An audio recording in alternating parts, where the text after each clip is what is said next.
ya kamal gwasame bana ngich ke toknat neme de kono choli paragraph ke passage ba no but ngi kono dan ka do dan de kon dor de kono kwen keja ko jiran gor jena bu dor ngai la kwene okay bana je tokne me neme she read w deb she read with deb no I'm chale deb namene she read with deb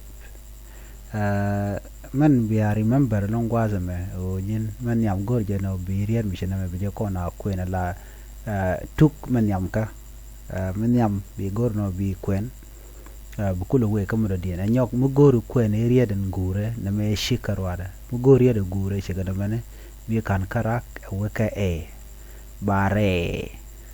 shire re na mane lam shi kan ko shi no go ba chole de ba chole re no du na mo gor kono long re bi tabi shu maten karwa na mi shalita ba shwang ba shwaret we wa ke he ba we de bona shi gumen ci kon example at ko sa melen bi kan ka da kene check ba chole de bi pa bi kula maten bi kula nong deb chiret we deb bi goro bi nyoko bi kula understand gwa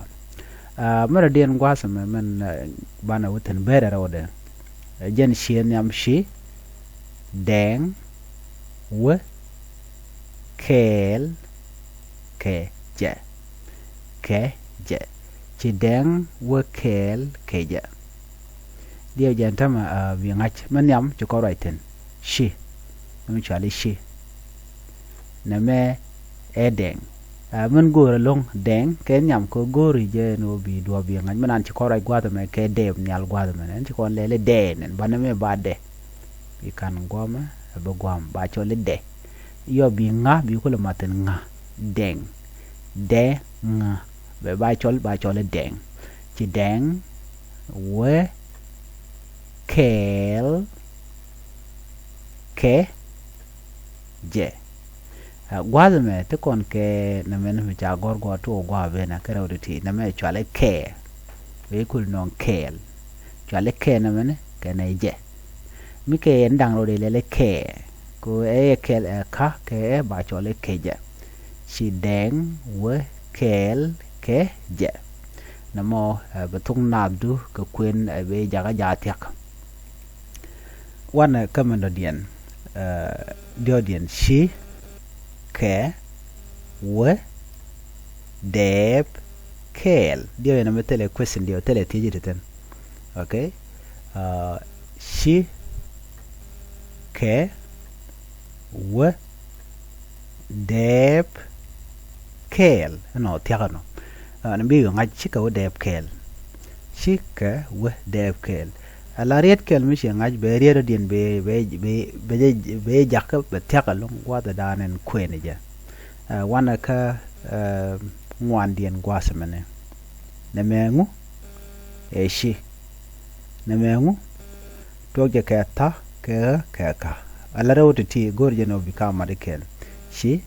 tak ben shi tak ben ngenya ne mene ne me ci ko right ten shi mudien bugore ta na mi chale ta na me kana ha be nong ta bi ka bi ko le maten ba ko la tek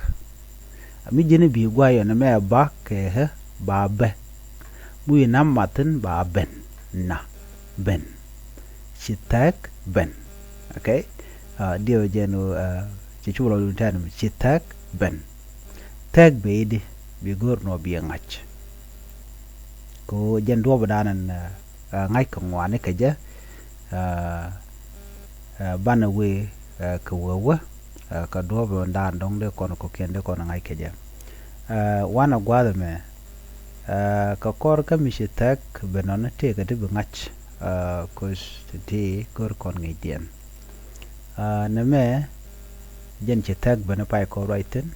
a go chongono ci kon man gwada na me chale tag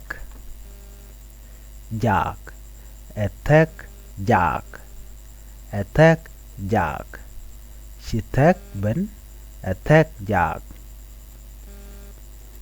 she w ray kal, she w ray kal no she w ray kal brodu ngech ka dob dan dong der queen me der ngai keje ko ke very important thing to der under ka ngach no mo gor jeno botok bu jangach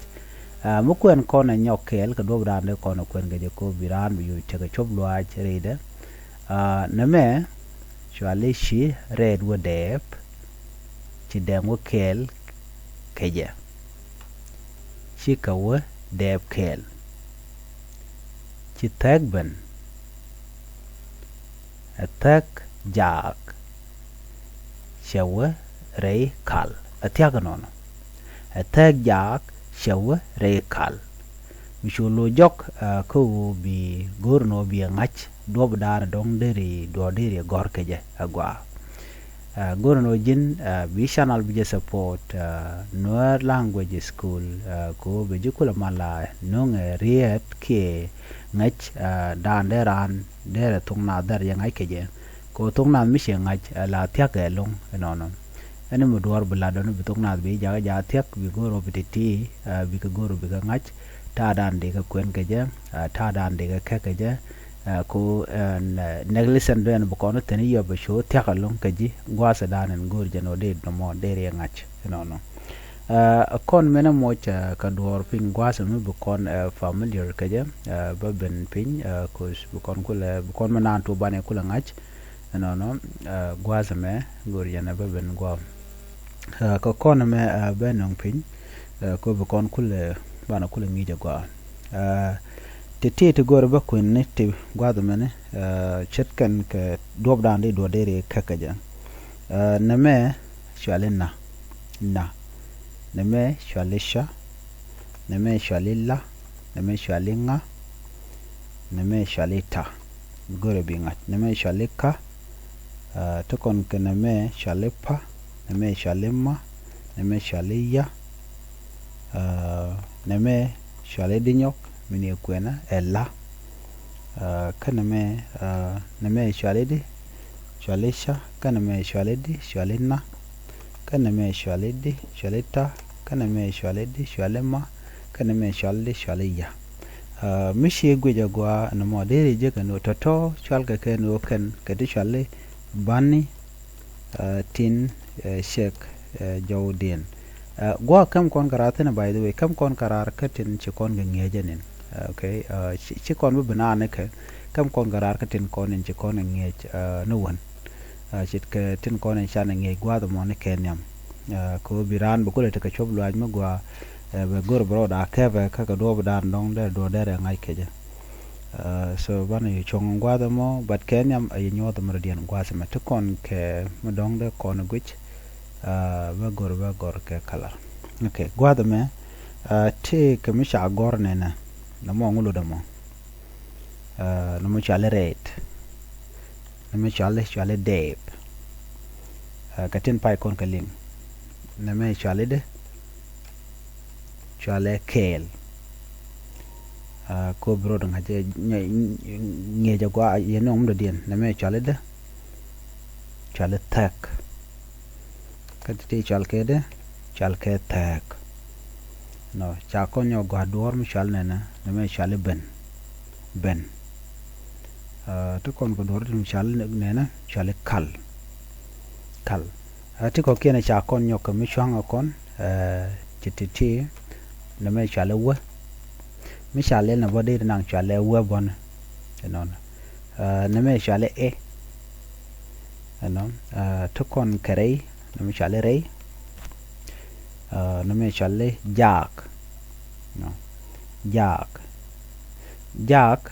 sango na kon chale jak bokol jak attack jak alam mi ci kon laro ne attack jak ala shion mi chon ran ken shion mi cha nang ka dowri ne la ken te ka de ka tung na no sha ka lel ka la kel non mi cha we jak de kon ju goro ne na ko be jak bokul ben attack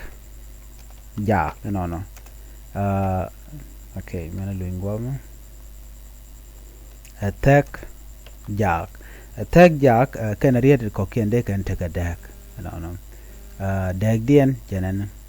misha wonena mishu alaran jack jani ka ante dio ja chukon de chanainen misha jack jani kan wo attack jack ngai kono che gwarian che tike different tama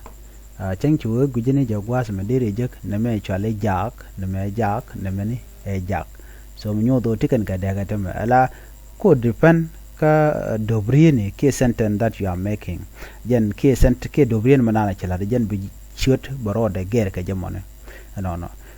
gorno jin bu we katin kokien ko bi titi bi ko le shubloido bi kanan yalti bi ka goro bi ga ngach